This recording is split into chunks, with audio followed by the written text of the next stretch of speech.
As mentioned, I'm Bill Verbort, General Manager of AgriTech. I've been the General Manager of AgriTech for the last 13 years, and we've seen a lot of things change over that time. AgriTech Analytics is a DHI Dairy Records Processing Center, so we're part of the DHI system. You may know the DHI as your tester, for instance, which we refer to as the field department. There's also the laboratory, and we're the dairy records processing part of it. So we do not have field technicians, we don't have testers in the barn, and we do not have a laboratory. We've been a division of Holstein USA for the past 15 years.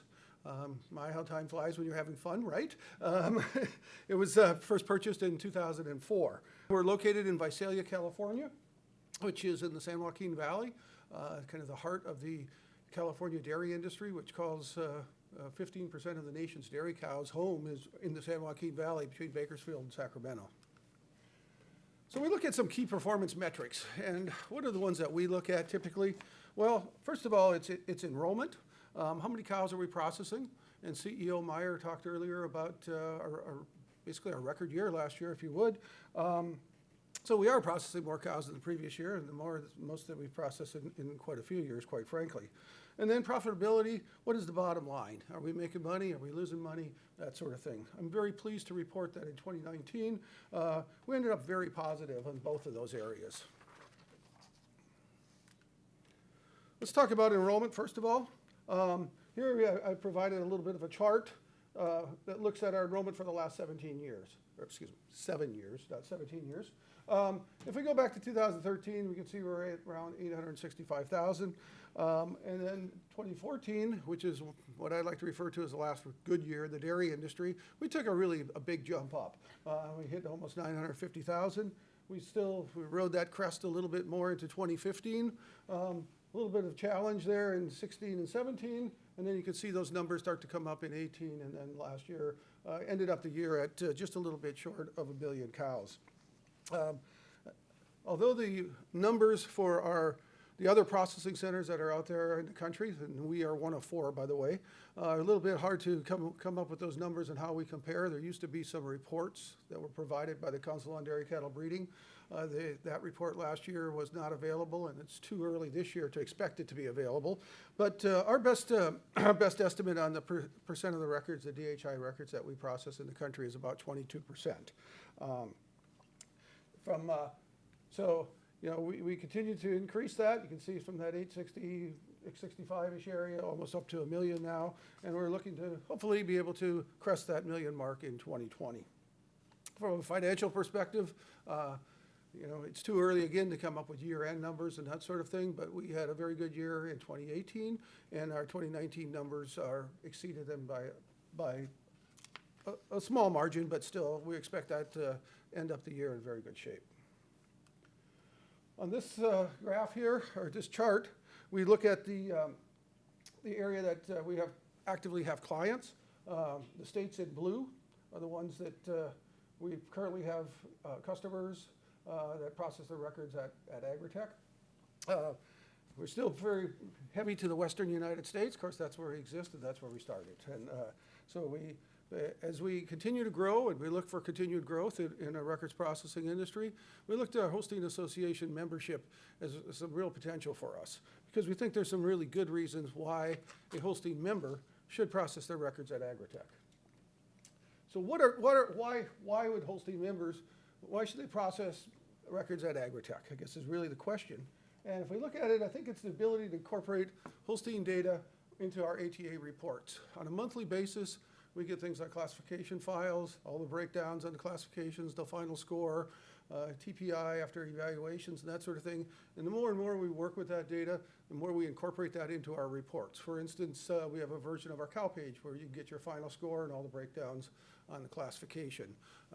We've been putting TPI values into people's on-farm software, also work with a fair amount of index files and things like that. So there's that incorporation of that data. We hope to continue to work on that and make that a seamless transition. Complete herds, if you're on complete, you do receive a 2 cent per cow per month discount for those cows that you have on complete.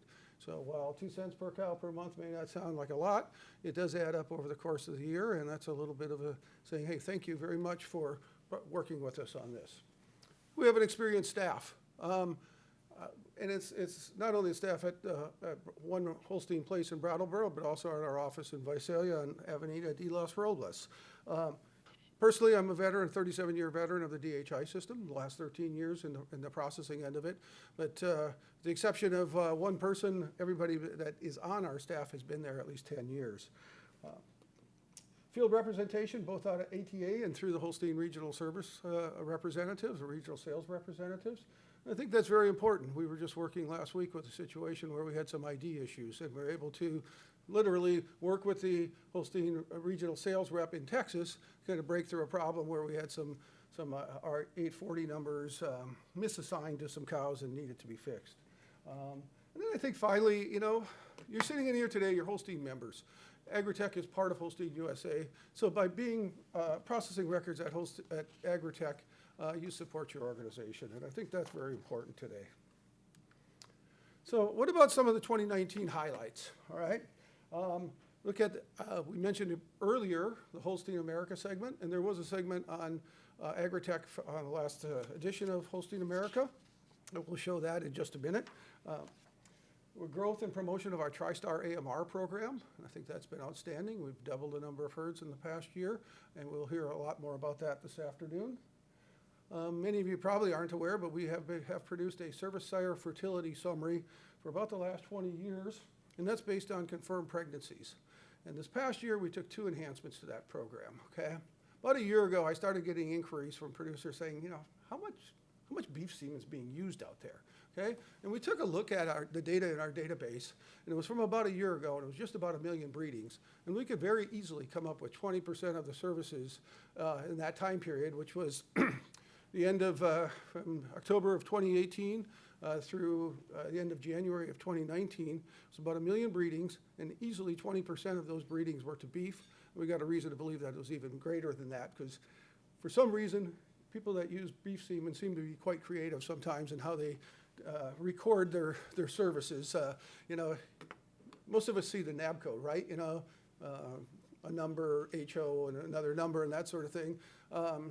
They don't always do that with beef animals. Sometimes you just get Angus, right? And that sort of thing. But if it's just Angus, I feel pretty good it's a beef bull, okay? So, and then following on a tradition on that, we came out in December with one on sex semen.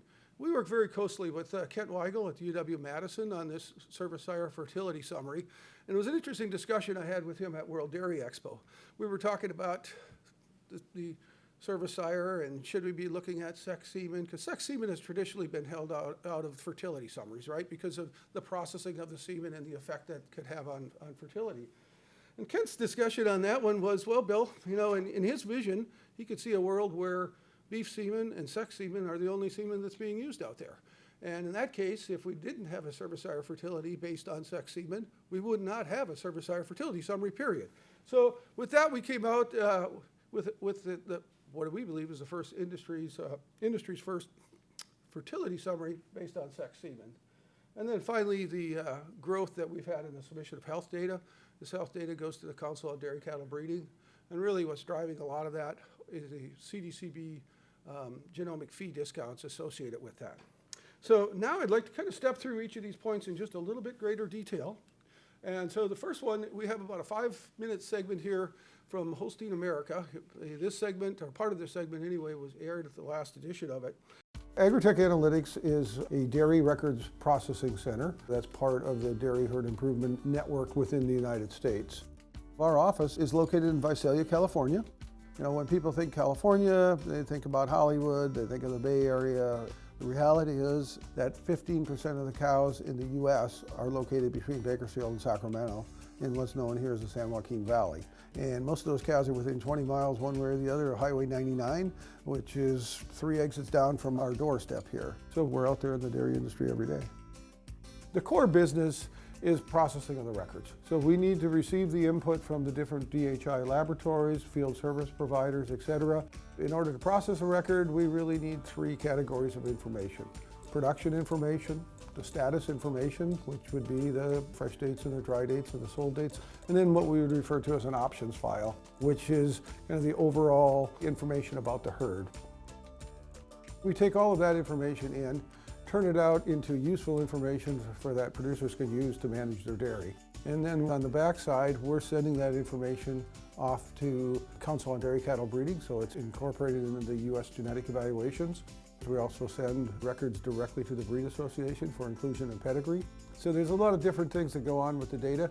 And basically, our role here is to try to provide information so that a producer can better manage his dairy herd. Our cow records have ran through AgriTech for about 40 years. We test every month for milk weights, components, and somatic cell count. The testing process is pretty simple.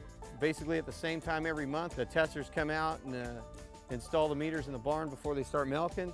The samples are ran through the DHI lab overnight, and by midday the next day, AgriTech's already processed our herd and it's ready to download back in to the Dairy Comp 305 here on the dairy. Production data is important to the industry for a number of reasons. I think the very first thing, if we look at it on the farm level, pounds of milk produced is directly related to income. That's important so that our clients continue to exist and stay in business. From a bigger scale though, I think as we look at what we're really all about is trying to have efficient milk production. The high producing cow has the lowest carbon footprint per unit of dairy product provided. In other words, a pound of cheese from a 30,000 pound of milk production cow is going to have a lower carbon footprint than one at 15,000. And it's basically tied into maintenance requirements of the animal. So we're trying to do our part to keep our clients in business and keep things as sustainable and environmentally friendly as we possibly can.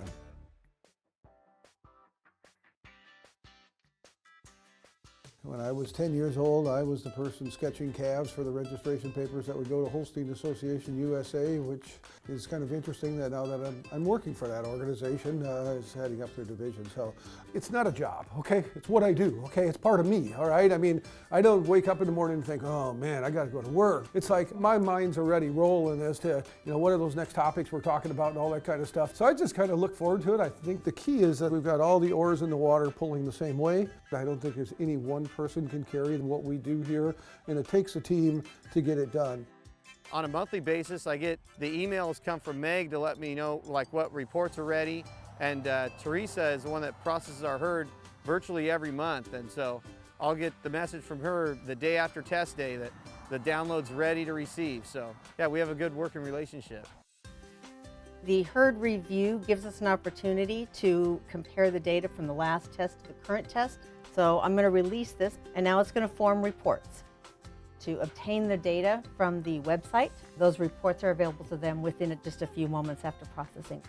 It varies from day to day how many animals that I'm working with, but for the most part, I would say we'd process about 30-40 herds a day, and so over the course of a month, it could be 500,000 cows. We have some herds that are actually, we're pushing 50,000 cows in some herds, and we're able to handle that. I think as we go down the road, we're going to see more and more information. And the challenge for us is how do we get our hands around that big data and turn it into useful information? Numbers by themselves don't do much for most people. You need to turn that into information and not just a lot of data. Benchmarking is one of the real values of the collective database, and that is epitomized by our herd comparison report. When you rank against contemporaries, at AgriTech, you can choose who you want to be compared against. We've chosen to compare ourselves against the top 25% on energy-corrected milk. That challenges us to keep improving on different things and work toward being as economically feasible and sustainable as possible. We believe that the benefits of processing at AgriTech outweigh what it costs. We feel like we get a value for what we pay there. Having our monthly data from AgriTech has helped us pick and choose what avenues we take to be the best stewards of what we have here.